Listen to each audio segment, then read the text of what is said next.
잉태할 8일이 되매 그 이름을 예수라 하니 곧 잉태하기 전에 천사가 일컬음 바르라.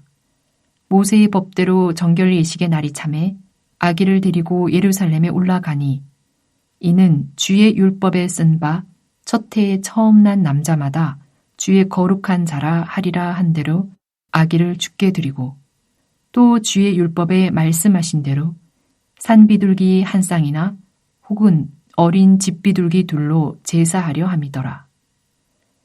예루살렘에 시므온이라 하는 사람이 있으니 이 사람은 의롭고 경건하여 이스라엘의 위로를 기다리는 자라. 성령이 그 위에 계시더라. 그가 주의 그리스도를 보기 전에는 죽지 아니하리라 하는 성령의 지시를 받았더니 성령의 감동으로 성전에 들어가매 마침 부모가 율법의 관례대로 행하고자 하여 그 아기 예수를 데리고 오는지라.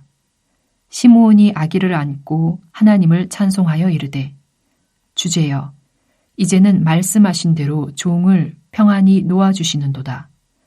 내 눈이 주의 구원을 보았사오니 이는 만민 앞에 예비하신 것이요 이방을 비추는 빛이요 주의 백성 이스라엘의 영광이니이다 하니 그의 부모가 그에 대한 말들을 놀랍게 여기더라. 시므온이 그들에게 축복하고 그의 어머니 마리아에게 말하여 이르되 보라 이는 이스라엘 중 많은 사람을 패하거나 흥하게 하며 비방을 받는 표적이 되기 위하여 세움을 받았고 또 칼이 내 마음을 찌르듯 하리니 이는 여러 사람의 마음의 생각을 드러내려 함이니라 하더라. 또 아셀 지파 바누엘의 딸 안나라 하는 선지자가 있어 나이가 매우 많았더라. 그가 결혼한 후 7해 동안 남편과 함께 살다가 과부가 되고 84세가 되었더라. 이 사람이 성전을 떠나지 아니하고 주야로 금식하며 기도함으로 섬기더니 마침 이때에 나와서 하나님께 감사하고 예루살렘의 속량을 바라는 모든 사람에게 그에 대하여 말하니라. 주의 율법을 따라 모든 일을 마치고 갈릴리로 돌아가 본 동네 나사렛에 이르니라. 아기가 자라며 강하여지고 지혜가 충만하며 하나님의 은혜가 그의 위에 있더라. 산모가 남자아이를 출산하면 7일 동안 부정하기에 8일째 되는 날에는 아이에게 할례를 행할 수 있습니다. 그러나 산혈이 깨끗해지기까지는 33일을 더 지내야 성소나 성물을 만질 수가 있습니다. 그래서 40일째 되는 날 정결케 되을 때에 산모는 성전에서 정결의식을 드려야 했습니다. 이때 번제와 속죄제를 드림으로 정결하게 됩니다. 일반적으로 번제를 드리기 위해서는 1년 된 어린 양을, 속죄제를 드리기 위해서는 집비둘기 새끼나 산비둘기를 드려야 했고 가난한 경우에는 산비둘기 2마리나 집비둘기 새끼 2마리를 통해 번제와 속죄제에 각각 하나씩 제물로 삼아 속죄하였습니다. 그런 후에 첫 아들의 경우 보통 한 달 정도가 지나면 첫 태생으로 하나님에게 봉헌합니다. 처음 난 것은 하나님의 것이기에 구별하여 하나님께 돌려야 하기 때문입니다. 민수기 18장 15절 말씀입니다. 여호와께 드리는 모든 생물에 처음 나는 것은 사람이나 짐승이나 다 내 것이로되 처음 태어난 사람은 반드시 대속할 것이요 사람의 경우 첫 아들은 속전으로 은 53개를 드리면 대속이 되었습니다. 예수님도 첫 아들이기에 8일 만에 할례를 행하였고 이름도 천사가 알려준 대로 구원자라는 의미의 예수로 짓습니다. 그런 후 율법에 따라 40일째 되는 날에 마리아가 정결의식을 행하면서 동시에 예수님을 첫 태생으로 봉헌합니다. 이때 마리아가 비둘기로 제사를 드린 것으로 보아 당시의 요셉의 가정은 어린 양을 드리기에는 어려운 가난한 형편이라는 것을 보여줍니다. 이렇게 성전에서 정결 예식과 봉헌식을 할 때 시므온이 등장합니다. 시므온은 의롭고 경건하며 이스라엘의 위로를 기다리는 자이었고 성령이 그 위에 임재한 자라고 소개하고 있습니다. 그리고 시므온은 이스라엘을 구원할 메시아를 기대하면서 하나님 앞에서 의롭게 경건하게 살아가는 자였습니다. 그는 성령의 임재를 지속적으로 체험하는 가운데 주의 그리스도, 즉 하나님이 보내신 메시아를 보기 전까지는 죽지 않을 것이라는 성령의 지시를 받았습니다. 그러다가 어느 날 성령으로 감동되어 성전에 들어갈 때 마침 요셉과 마리아가 데려온 아이를 만나게 됩니다. 그토록 자신이 기대했던 이스라엘의 위로자 주의 그리스도였습니다. 시몬은 이 아이가 누구인지를 단번에 알아차리고는 아이를 품에 안고 찬양을 합니다. 이제 메시아를 만났기에 자신을 평안히 놓아주시며 주의 구원을 보게 하심에 대하여 감사합니다. 그리고는 예수님에 대하여 만민 앞에 예비하신 것이며 이방을 비추는 빛이고 주의 백성 이스라엘의 영광이라고 찬양합니다. 시몬이 이렇게 찬양하자 부모들은 놀랍게 여깁니다. 이어서 시몬은 부모들에게도 축복합니다. 그러면서 예수님의 운명에 대하여 이렇게 예언을 합니다.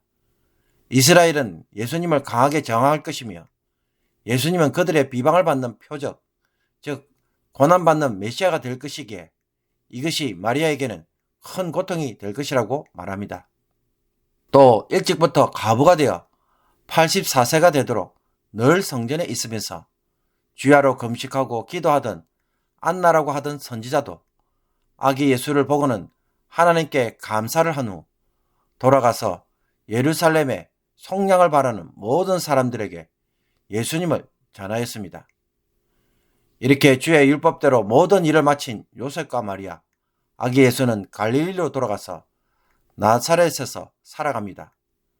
아기 예수는 세례요한처럼 자라가며 강해지고 특히 예수님은 하나님의 은혜로 튼튼해지며 지혜가 충만했고 하나님의 은혜가 언제나 그 위에 있었다고 소개하고 있습니다. 사랑하는 성도 여러분, 예수님이 이 세상에 태어나셨지만 아직 아기기에 그가 정확히 어떤 분이신지 장차 어떤 일을 하실지 여전히 불확실합니다. 그러나 성전에서 신실하고 경건한 두 사람, 즉 시므온과 안나 선지자의 입을 통해서 다시 한번 예수님이 누구신지 명확하게 선포되고 있습니다.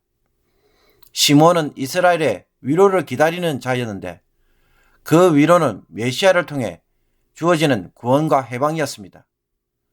그 일을 하실 분을 시몬이 만났다고 고백하며 찬송하고 있습니다.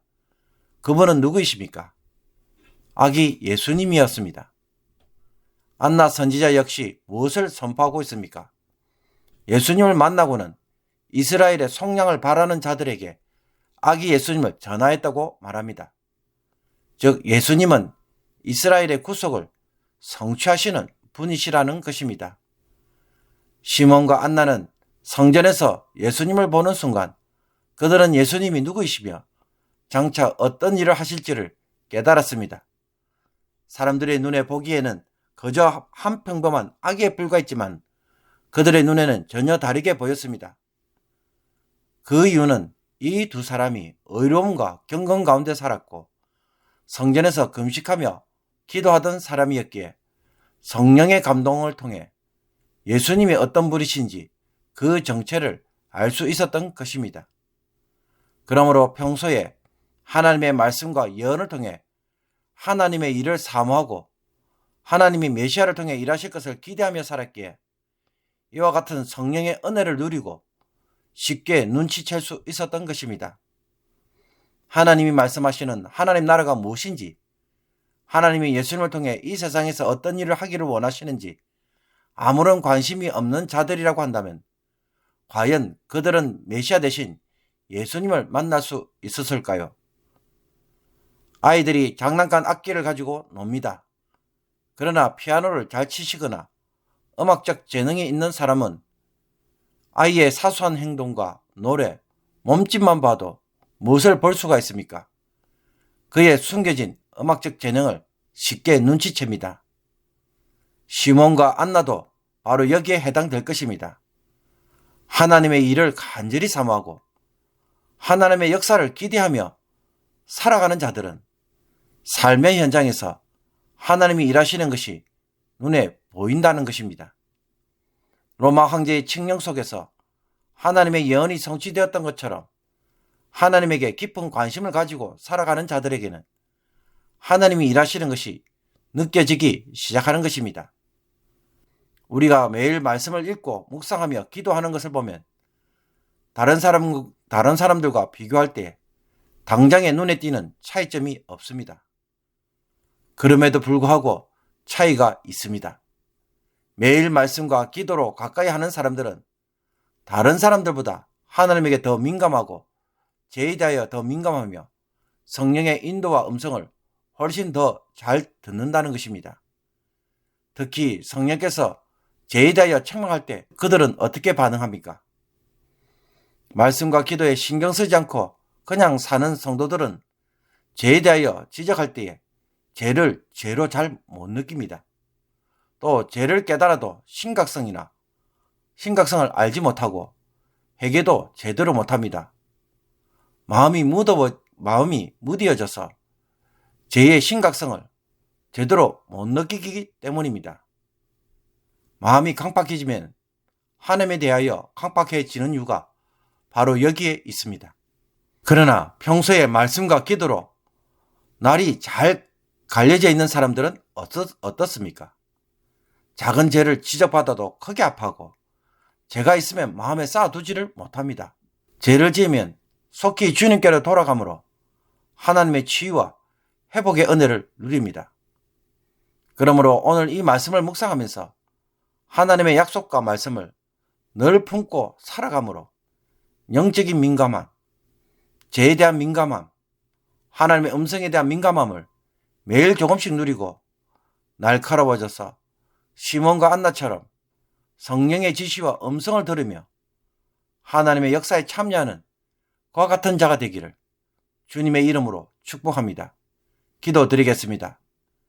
경건한 자들에게 자신을 드러내시기를 기뻐하시는 하나님, 주의 부모들이 율법에 따라 성전에서 순종할 때, 시몬과 안나가 경건의 삶을 통해 주의 약속을 사모할 때 하나님이 어떤 일을 하실지 알려주시고 체험하게 하신 것을 찬양합니다. 저희들도 세상에서 정신없이 살며 내 생각과 내 감정으로만 살다가 눈과 귀가 어두워진 자들이 되지 않게 하옵소서. 안나 선지자처럼 밤낮으로 금식하며 기도하게 하시고 우리의 마음을 말씀과 기도에 가까이 하게 하옵소서.